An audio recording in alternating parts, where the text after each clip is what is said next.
ang iyaning mindset, no? Ilasan lang ko ba kay mingon sila ay nga,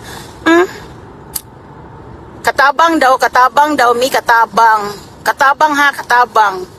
Okay mga nurse, clarify lang na ko, no? Oh yes, katabang mi.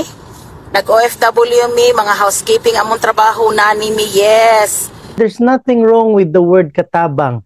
Kaya ang katabang dako kay na siya og help gyud. Mag-unsa na lang kung walay katabang. Kung katabang mi kamo katabang sad mo. Sukuan niya oy nga. Suko kay murag ang akong tan-aw ani niya no na hurt gid siya nga giingnan siya katabang. Daghan yung magtuo ana nga ang nurse is katabang ra man na sila sa ospital. Pero lahi lang inyong status sa katabang kay naamo sa ospital.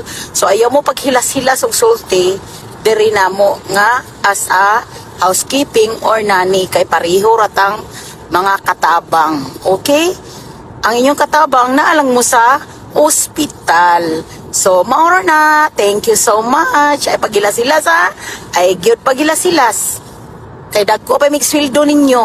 Na, mauna ni Ron. Mo niya giingon lagi. Ayaw paghilas-hilas kay dagko biya kay migsweldo kaysa ninyo.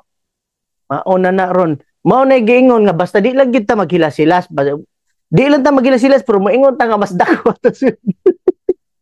Naunsa naman taon-taan ni Ginoo.